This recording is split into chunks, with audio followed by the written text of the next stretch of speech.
So hello 12th class students. Topic chapter हम पढ़ रहे हैं सॉलिड स्टेट, और आज मैं आपको बहुत ही इंटरेस्टिंग एक टॉपिक बताने वाला हूं जिसका नाम है बैंड थ्योरी।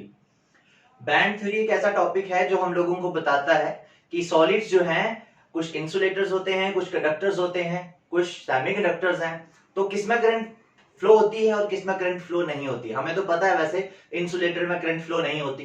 क्यों नहीं होती, बैंड थ्योरी बताएगी आप लोगों को। ठीक है, तो कब करंट फ्लो होगी, कब करंट फ्लो नहीं होगी, वो हमें यहाँ पे देखना है। तो बैंड थ्योरी में सबसे पहला टॉपिक, ये बैंड है क्या। ठीक है, तो सेमीकंडक्टर्स के हम ग्रुप नंबर 14 की बात करते हैं। जैसे हमारे पास कोई एक एलिमेंट है सिलिकॉन, ठीक है, इसकी हम इलेक्ट्रॉनिक कॉन्फ़िगरेशन पहले लिख लेते हैं। आपको पता है सिलिकॉन का एटॉमिक नंबर कितना है, कार्बन फैमिली का ना, तो कार्बन का कितना होता है 6, 8 + 8 14। तो इसकी इलेक्ट्रॉनिक कॉन्फ़िगरेशन क्या होगी, 1s2 2s2 2p6 1s2 2s2 2p6 3s 3s2 3p2 2 to 4 6 10 to 12 to 14 14 atomic number होता है इसका।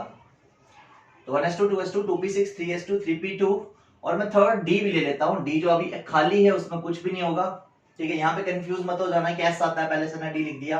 मैंने इस शेल को कंप्लीट करने के लिए लिखा है 3 3 3। ओके, अब ये यहाँ पे बैलेंस शेल है, this is a valence shell.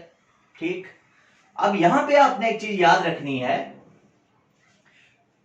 कि ये जो बैलेंस शेल है ये दो बैंड में डिवाइड हो जाता है। ठीक है, बैलेंस शेल दो बैंड में डिवाइड हो जाता है। जो ऑर्बिटल्स में इलेक्ट्रॉन रहेंगे वो इलेक्ट्रॉन नीचे लाई करेंगे, और जो एम्प्टी होगा वो अबव लाई करेगा। मतलब यहां पे अगर मैं सिलिकॉन की बात कर रहा हूं तो ये कुछ ऐसा हो जाएगा, जैसे 3s है वो फुली फिल्ड है, तो 3s को हम थोड़ा सा यहां बना रहे हैं, ये आपका 3s आ गया। उसके बाद 3p में भी इलेक्ट्रॉन है तो यहां पे 3p आ गया। उसके बाद 3d जो एम्प्टी है उसमें कोई इलेक्ट्रॉन ही नहीं है, वो इससे अबव होगा, फार से यहां पर होगा। ये हो गया आपका 3d। अब इसमें ना दो बैंड्स क्रिएट हो गए, एक ये बैंड और एक ये बैंड। ये वो बैंड है जिसमें इलेक्ट्रॉन्स प्रेजेंट है, और ये वो बैंड है जिसमें इलेक्ट्रॉन्स प्रेजेंट नहीं है। अगर इलेक्ट्रॉन यहां से एक्साइट होकर इसमें जाता है तो ही करंट फ्लो होगी। ठीक है, इस बैंड को हम क्या बोलते हैं, बैलेंस बैंड।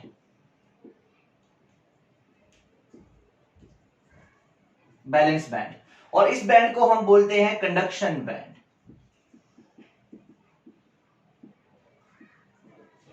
ठीक है, दोबारा बता रहा हूं, जिन ऑर्बिटल्स में इलेक्ट्रॉन्स होंगे, चाहे वो एम्प्टी है, चाहे फुली फिल्ड है, चाहे हाफ फिल्ड है, इलेक्ट्रॉन्स होंगे मतलब हाफ फिल्ड है, कितने भी हैं लेकिन इलेक्ट्रॉन अगर उसमें है तो वो बैलेंस बैंड होगा, और जो एम्प्टी होगा वो कंडक्शन बैंड होगा। अब यहां पे क्या होगा, इसमें इलेक्ट्रॉन्स होंगे और इसमें इलेक्ट्रॉन्स नहीं होंगे। यहां से इलेक्ट्रॉन जंप करके इसमें जाएगा तो करंट फ्लो होगी, कंडक्टिविटी होगी, और अगर नहीं जाएगा तो करंट फ्लो नहीं होगी। और इन दोनों बैंड्स के बीच का जो गैप है, इस गैप को बोलते हैं फॉरबिडन एनर्जी गैप।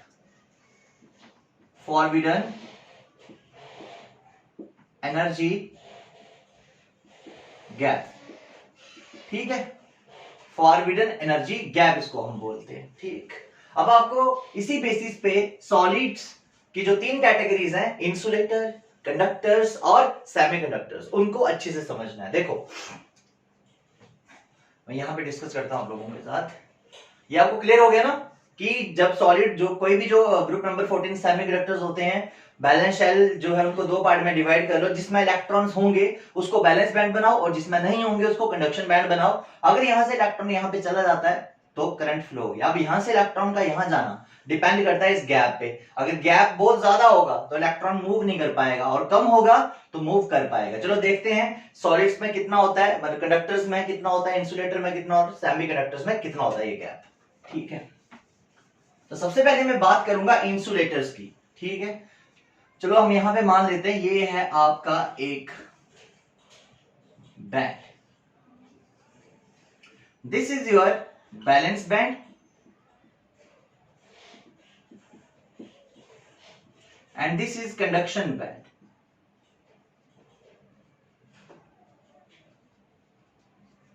और ये केस मैं किसका डिस्कस कर रहा हूं आपके साथ, इंसुलेटर्स का। बेटे ये जो गैप है ना इंसुलेटर के केस में, ये आपके पास होता है लगभग 5 इलेक्ट्रॉन वोल्ट के बराबर, 5 ईबी। और आपको पता है 1 ईबी किसके बराबर होता है, इलेक्ट्रॉन वोल्ट 1.6 इंटू 10⁻⁻19 जूल्स के बराबर होता है। तो आप इसको कन्वर्ट कर सकते हो 5 इंटू 1.6 इंटू 10⁻⁻19 जूल्स। इतना ज्यादा एनर्जी का गैप होता है। और अगर इतना गैप है तो इलेक्ट्रॉन यहां से ऊपर मूव नहीं कर पाएगा। यहां पे जो इलेक्ट्रॉन्स होंगे वो ऊपर की तरफ नहीं आ पाएंगे, जंप नहीं कर पाएंगे। इसीलिए हम यहां पर लिख देते हैं फॉरबिडन गैप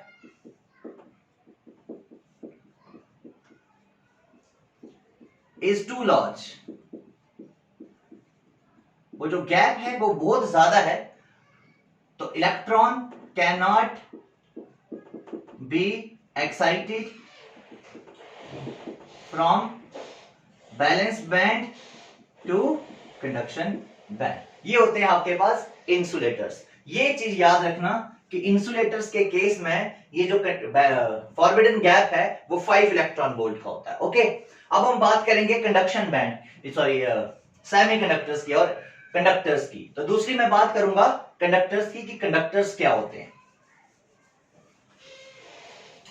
अब अगर हम कंडक्टर्स की बात करें तो कंडक्टर्स में ये गैप जो होता है वो होता ही नहीं है। प्रैक्टिकली दोनों ही बैंड्स आपस में ओवरलैप्ड होते हैं। देखो ये पहला बैंड है और इसी के साथ जो दूसरा बैंड होगा वो ओवरलैप्ड है। This is the overlap area. तो ये आपका कौन सा बैंड था, बैलेंस बैंड, और ये कौन सा है, कंडक्शन बैंड। तो यहां पे नो फॉरबिडन गैप,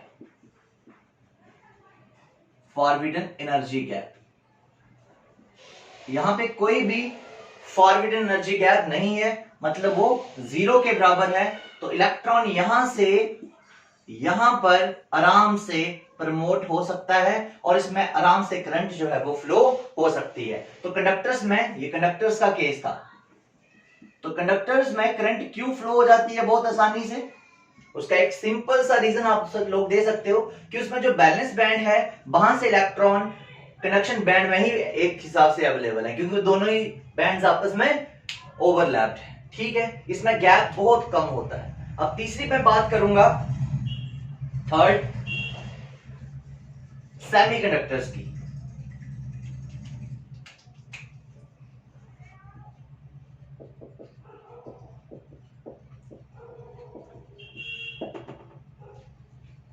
सेमीकंडक्टर्स के केस में क्या होता है, अगर ये आपका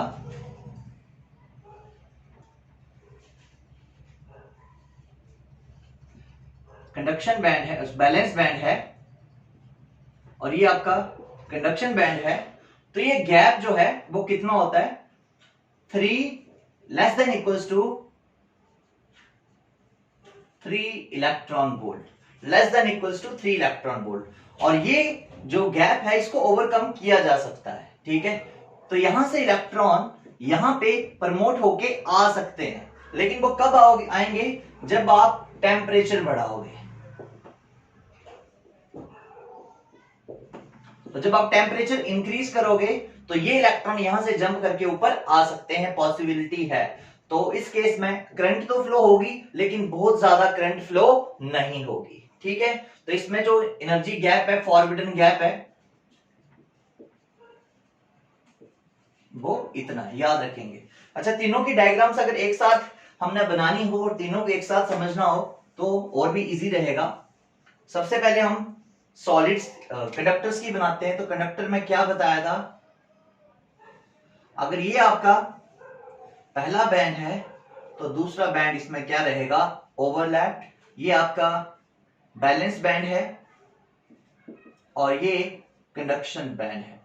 सेकंड, अगर हम बात करें इंसुलेटर्स की, अगर एक बैंड यहां पे है तो दूसरा बैंड बहुत दूर होगा, इसमें ये जो फॉरबिडन गैप है बहुत ज्यादा होगा, too large forbidden gap, no conductivity. ठीक है, no conductivity. This is valence band and this is conduction band. ठीक है, ये किसका केस था? कंडक्टर्स का।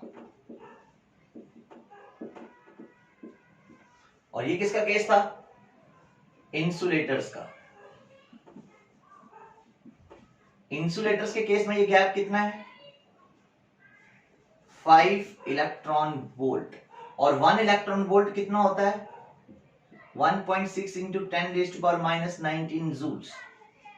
अब हम बात करते हैं थर्ड एंड लास्ट, सेमीकंडक्टर। तो सेमीकंडक्टर्स के केस में अगर ये आपका फर्स्ट बैंड है तो सेकंड बैंड में इतना ज्यादा गैप नहीं होगा। ये बैलेंस बैंड है, ये कंडक्शन बैंड है, ये आपका सेमी कंडक्टर्स। ठीक है, और ये जो गैप है ये कितना था? Less than equals to 3 electron volt. यहां पे इलेक्ट्रॉन प्रमोट हो सकता है यहां से यहां तक, लेकिन आपको क्या करना पड़ता है? टेम्परेचर इंक्रीज करना पड़ता है। समझ में आया आप लोगों को ये? तो मैं उम्मीद करता हूं आपको ये लेक्चर अच्छे से समझ में आया होगा और आप इसको शेयर करेंगे, प्रमोट करेंगे। और थैंक यू।